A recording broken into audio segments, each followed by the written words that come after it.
A Build Hatch developed production. Hello, I'm Aaron Kyle and welcome to another episode of Build Hatch. On this week's episode of Build Hatch, I had the opportunity to sit down with a hard-working, professional couple that make up the successful H+S Building. Hayley and Sam established H+S Building only a couple of years ago, and these guys are already kicking some amazing goals in one of Australia's most fascinating and in-demand building landscapes, the Southern Highlands and Sydney's South Coast. Wives and partners are often the backbone of small businesses in the construction industry, so you'll really enjoy our chat and hear about this wonderful couple juggling a small business, a young and growing family, plus building incredible architectural, high-end custom projects. I really enjoyed hearing another couple's perspective on operating a business in the construction industry, so let's get into it. Sam and Hayley from H+S Building, welcome to Build Hatch. Hello, thanks for having us. Yeah, thanks very much, Aaron. All right, so we're recording this in Sydney and it's really nice. It's always nice to have a husband and wife team on the show. So I'm really looking forward to hearing about that and how all that works. So before we do, we always like to go back and hear our guest history, where they grew up, how they got into building. So did you guys grow up in this part of Sydney? Yeah, we pretty much grew up in sort of southwest Sydney. Yeah, I grew up in Campbelltown, and Hayley pretty much grew up in the Macarthur region there in around Camden. So Were you always aiming to get into the building industry from a young age? yeah, I definitely always knew that I was going to get into the construction industry. I sort of remember back to for primary school there, where in year 6 you had to sort of say, what do you want to be? And I think I wrote down being a carpenter, and I've still got that yearbook to date, and it's pretty cool looking back to think, yeah, at that age there, I think it would have been 12 years old, just knowing sort of I've always wanted to be a carpenter and get into the construction industry. And I suppose it just comes from being sort of, yeah, pretty hands-on with things. I probably wasn't the most academically smartest kid at school, but I was always keen for woodwork and D&T and subjects like that where you can sort of, yeah, use your hands. And yeah, so I think I've always been sort of destined to go down this path, and it's sort of great to be able to do that now. And it's come a long way, but it's good, and we've got a long way to go. It's always a common theme that seems to emerge about being that practical student, practical kid, and working hard and knowing what they wanted to do and getting into the industry. So what was it like being an apprentice, I guess, working in that sort of industry from a young age? Yeah, look, it wasn't easy. It's going back. I left school in year 10 because my parents sort of knew that there was no point me going to year 12. And at that time, year 10 was a pretty regular thing for people to sort of finish up and get into carpentry or a trade. And then, yeah, that was when I was about 16 years old, going back to about 2006. And I think at the time, the industry wasn't really booming either. So it wasn't easy finding an apprenticeship. I remember, and just ringing up multiple people and just offering myself out to come in for free and do what I had to do just to try and prove a point to, just get a start really. And I suppose times have changed these days. It's us, dying to try and find young kids to start. But yeah, back them days, it was sort of like having to go in and work on weekends and just sort of try to prove myself to the guys. And I was lucky enough to sort of find a local builder that was looking for a guy, and went in there and did a bit of a trial. And before I knew it, I had a job, and it was probably one of the best times in my career sort of thing when someone said, I'll sign you up as an apprentice. So I was pretty excited to get into it. And then, went from there. I worked for a couple of sort of local builders, and it was great to sort of get a bit of knowledge of all aspects of sort of carpentry and building, which I was pretty grateful for.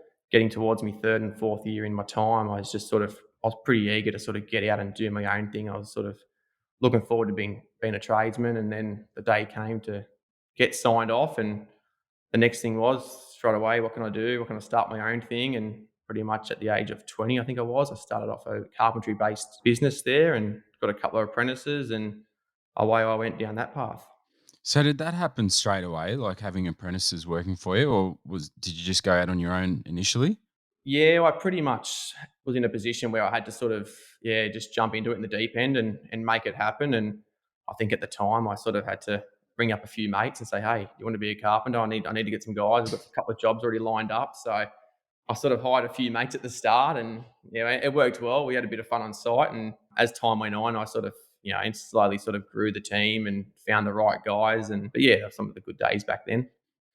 Now, Hayley, shed some light on that. What's that like being a part of the business and having those exciting conversations with your hubby about where the business is going and where you want to take it? What's that like?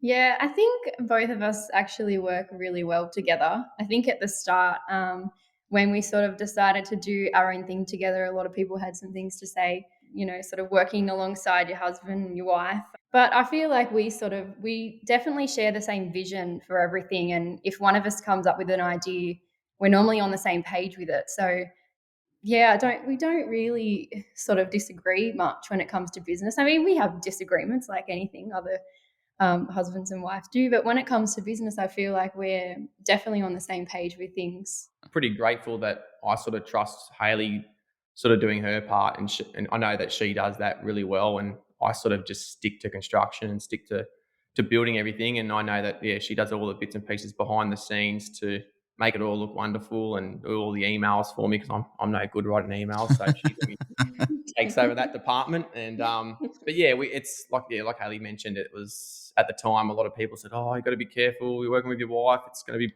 head clashes and this, that, and the other." But I'm very grateful that we're both so passionate about the building industry and about the business that we have, and I think it just works well. And it's great to be able to do it sort of in house and with your wife and husband. We let each other just sort of play our own role, and we trust. I trust that Sam, he knows how to build, and he trusts that I can assist clients with all their selections and things like that. So I think we work really well together.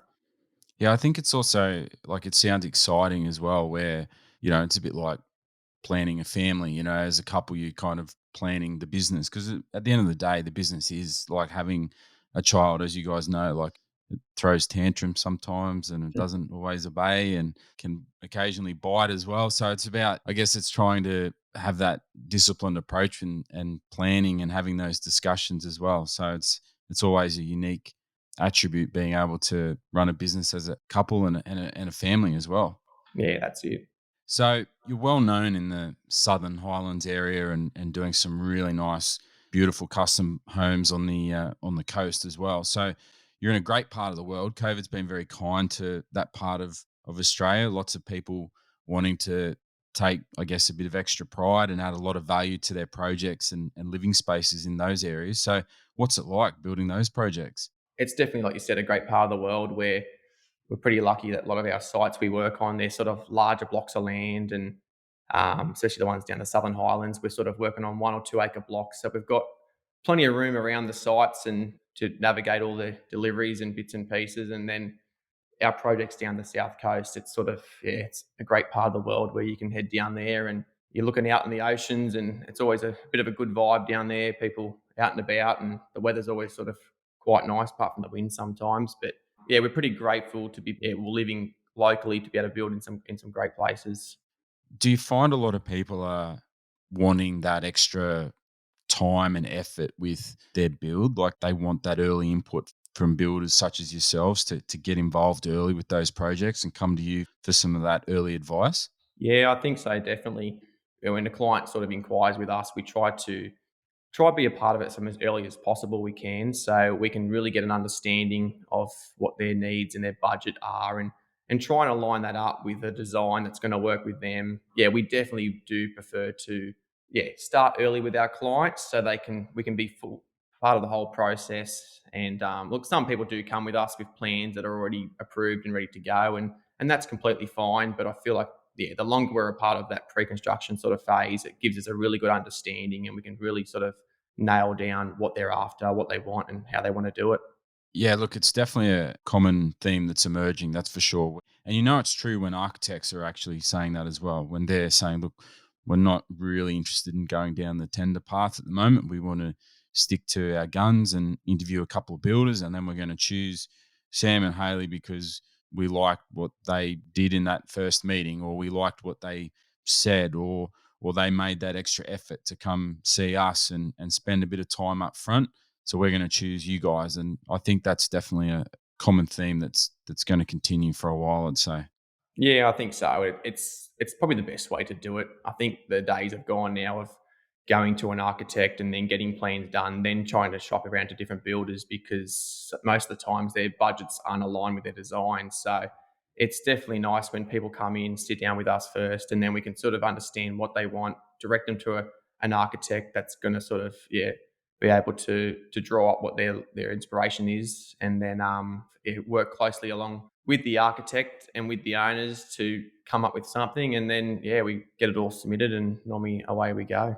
All right. So, as well as being well known for your higher end architectural builds, you guys have also got a carpentry crew, like labour hire model as well. So, take us through how that works. We've got about 12 carpenters full time that work for us, and in the last couple of years with COVID and the building game, sort of just the demanding of trying to find trades and carpenters, it sort of got to a point where I thought if we could build up our own team of carpenters and apprentices, it's really going to assist us with some of the projects we've got going on. So we're very grateful actually to have a few guys that are passionate and motivated and sort of have the same vision as us. And look, we don't always keep them going full time on our own projects, so we do sort of offer them out as labour hire, and it's just great to sort of have a little second division there that we can send them off to do some hourly rate work or contract price work, and then when we need them on our own projects, we sort of call them back over and they jump back on board. And so we sort of got sort of like two businesses in a way, but they complement each other pretty well. Yeah, look, it's definitely a smart move. And also, I have these conversations all the time with people. Equally, there's some carpenters out there who don't want to become a builder, and they just love and enjoy being passionate on the tools and working every day and doing different jobs. And so it's actually a really good strategy to have for keeping that side of people on board and part of your loyal business as well. Yeah, that's right. I suppose a lot of people sort of don't have the ambitions to sort of be a builder. They sort of just love being on the tools, and it's nice that as a building company we can sort of offer our carpenters sort of a variety of different sort of bits and pieces day in, day out. Not every day we're doing the same thing. So they do the frames, the eaves, the clads, the fit outs, and all the bits and pieces in between. So I think for these guys, it gives them a really good platform and knowledge and experience to sort of understanding all aspects of the building game. And then hopefully one day these guys might move on to do their own thing, and they sort of look back and think they're pretty privileged and lucky to sort of be able to work for a builder and understand the big picture as well. Okay, so we've heard how you guys started your traditional carpentry business and that evolved, and you've now got your carpentry business. Now, what's it been like starting a building company right in the heart of COVID, if you like? Yeah, so we started H&S, I think it's just over 2 years ago now, which was right in the middle of the pandemic. And I think there were a lot of people sort of steering us towards, maybe not doing that. Maybe it's not the smartest thing. But we had a vision and we really wanted to do it, and we went for it. And I think, that was definitely hard navigating through that, as well as just having Sam and I start out on our own meant that us two were doing all of the work for everything behind the scenes. So it was a lot of late nights and a lot of work for just the two of us. And then on top of all of that, I think we'd been sort of trading for a year, and then we had our daughter Lainey, so she's 9 months old now. And I think that's probably been one of the biggest challenges, especially for both of us, but especially for me, because it meant that I am full-time in a way, but I'm also not, because I'm juggling having Lainey as well. So I'm really trying to split my time in between looking after her and being there for the business as well. So Well, like I said, it's like having two kids. Yeah, definitely. H&S was our sort of first baby, and Lainey's been our second, and now having them together, it's definitely a juggle. But we've obviously put on more staff, and we've got another staff member starting in the next couple of weeks, which is definitely going to help out with my load, just to give me a bit of time as well. But I suppose that's probably been our biggest challenge. In amongst all of that, as well as COVID, and this is probably falls under that COVID category, but the price escalation of materials, the staff shortages, and all of the above. How good is it if you can do that in those challenging conditions? Imagine what you can do in inverted commas, normal trading conditions or a normal building environment. Yeah, definitely. We have that time to actually stop and think about what we have achieved and what the challenges we have overcome. It is really rewarding, and we are proud of what we have done. And it's not until, you sort of in the moment where you just go, and you don't often stop and reflect, or because you're so busy, and it's not at the forefront of your mind. But then when someone sort of brings it up and says, oh, you've achieved this, or you started 2 years ago and look at this, look what you've done, and all that sort of thing. So Sam and I, when we have those moments, it is nice definitely to look back. And yeah, you're right. I think if we can get through all of those challenges, I think we can do anything. Yeah, I think so as well, because it definitely hasn't been easy for the last 2 years. Like you said, managing sort of shortage of materials, staff, price increases. I think it's sort of once in a century sort of thing that's happening at the moment. So I think if we push through this, which we're sort of getting through the other side of it now, and we're still motivated and keen as ever. So it can only get easier, and it's all part of the story and the challenges everyone faces, and it's good fun, I suppose. Yeah, look, it is fun, and yeah, it's a challenging environment at the moment, but leaders will lead, and leaders will continue to lead. So, all right, so if people are listening to this and thinking about coming to you guys with their plans or getting you guys involved in their project, what do you find's the best approach in working through that with them?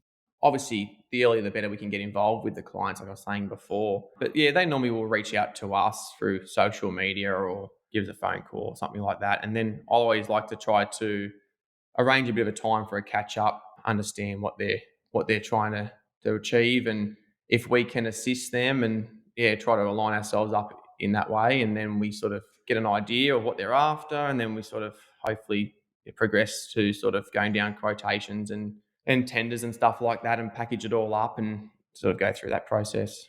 Yeah, like we were talking about, it's not rocket science, is it? It's just getting in contact with you guys and getting involved early on in the piece and coming to you guys for that expertise. Yeah, that's it. All right, now I've seen your Woonoda project that you're building at the moment, and it's almost finished. It looks very impressive on your socials. So tell us about that project. We kicked it off about 12 months ago, and it's an unreal design in a great location there, only a couple of 100 meters from the beach, and it's sort of got everything in it that you sort of would expect in a project in that location. We've got 2 plunge pools out the back, all the inclusions you would imagine in the kitchens, the bathrooms. Yeah, it's coming up really nice actually, and I'm looking forward to sort of seeing the final product and getting out there and capturing it all and showcasing that one, because I think we've put a lot of time and effort into that one, and it's definitely showing now. What's it like working with architects and designers, on projects like that look amazing? Like, how does it evolve to working with these people on future projects and things like that?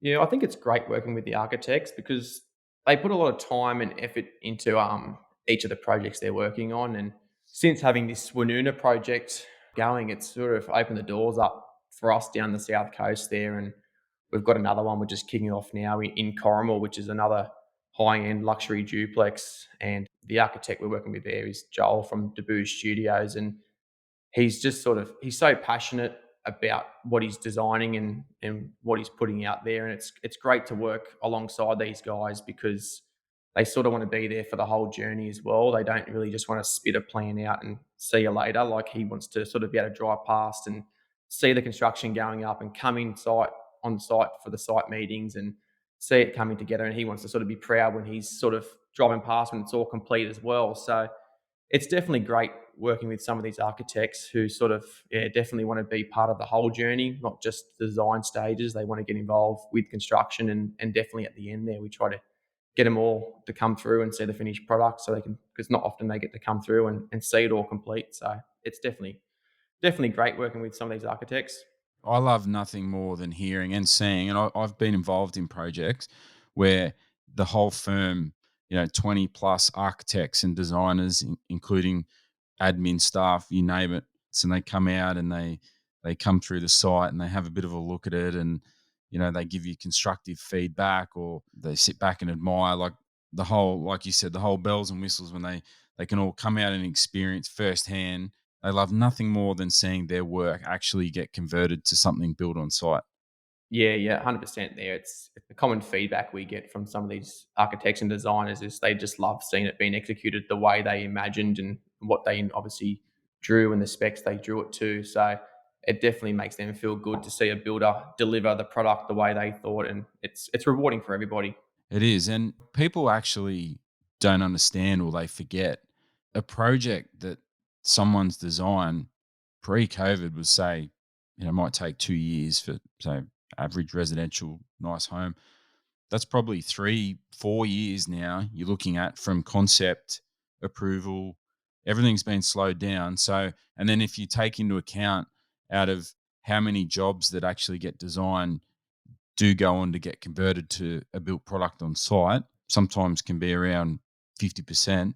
You can imagine the feeling after however many years. Like, that's how long it takes for them to see their work actually being built on site sometimes.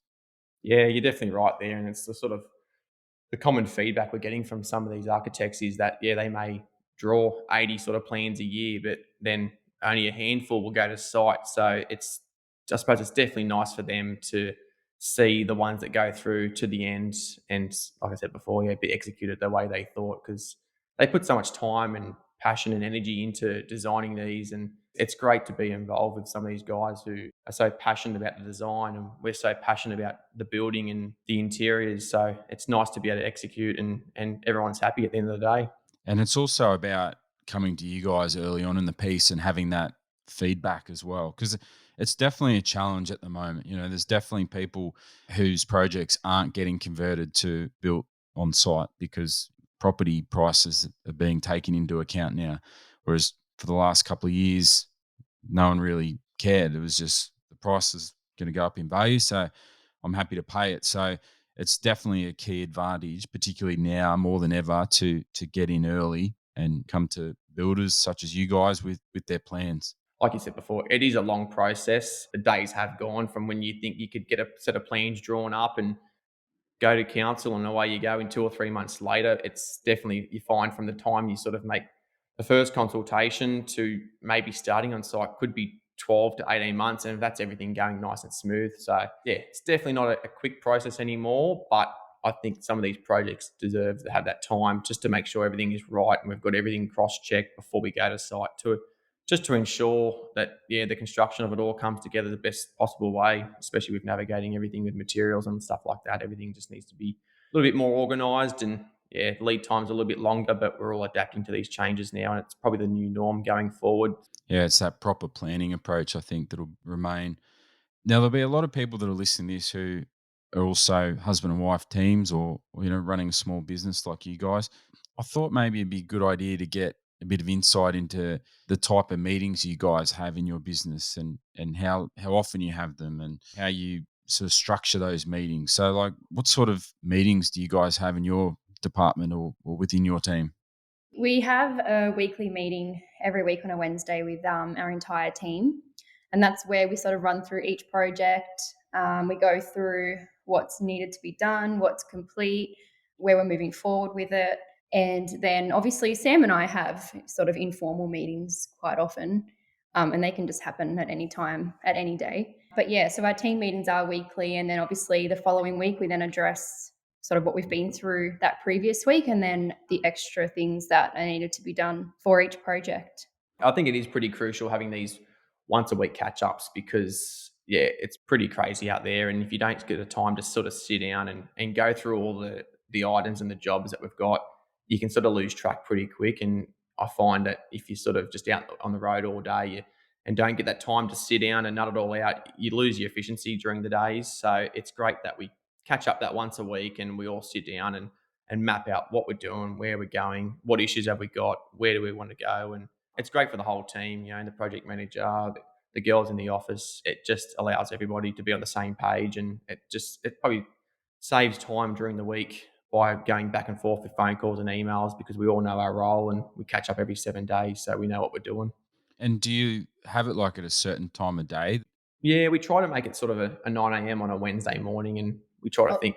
Although they can look a little bit different these days because we've got little Lainey coming along to them. So, yeah, so sometimes it can be around when she's had a nap and she's Yes, she's happy to be a part of it, or other times they might get cut a little short if she's had enough. I think Wednesday sort of works well at the moment for us. It allows us to sort of get into the week on a Monday, Tuesday, work out what's happening, and it's always your Monday, Tuesdays seem to be the busiest days after the weekends, and all the emails and go through it all. And then Wednesdays it sort of starts to ease off, so it gives us a good time to just sit down, go through it all, and then we've sort of got our the next couple of days and what we're doing. So I feel like the Wednesdays in the mornings we're always fresh and sort of had a bit of a head start in the week. Yeah, Wednesdays are always a fairly neutral day, I find. It's not too early, it's not too late. It allows a bit of flexibility. If something hasn't been done earlier in the week, you've still got a couple of days. Allows you to put your finger back on the pulse, or if something needs to be tweaked, you've still got some time. 2:00 on a Thursday is a pretty regular occurrence for many businesses, and it's just still that little bit too late. You've only got one day, and so much of the week's already gone. Can't really control it. It suddenly becomes about next week. Yeah, that's right.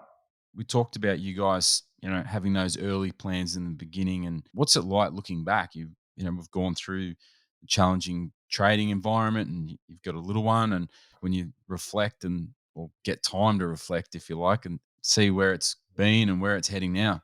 Yeah, like sort of Hayley mentioned before, it's sort of you can get caught up with just the weekly and daily grinds of it all, and the weeks just seem to pass so quickly. And when we do sort of often sit back and just sit around at home normally after dinner, and Laney's gone to bed, and we just have a bit of a chit chat, and we sort of think back where we've come from in the space of 2 years. It's pretty much a dream come true, really, and it's been a lot of hard work and long nights and days, but I feel like we're building nicely, and we're sort of trying to just slowly build the team just to make sure we're sort of covering all aspects, and we're sort of trying to keep our customer service up the best we possibly can. I'm not going to say we're perfect at it, because everything just changes every day. There's new challenges. It's very reactive industry, as you would know, and it's just trying to be proactive best we possibly can. And I feel that we've got a very good system in place now, and got the right sort of guys on board who, like I said before, are passionate and sort of have got the same vision and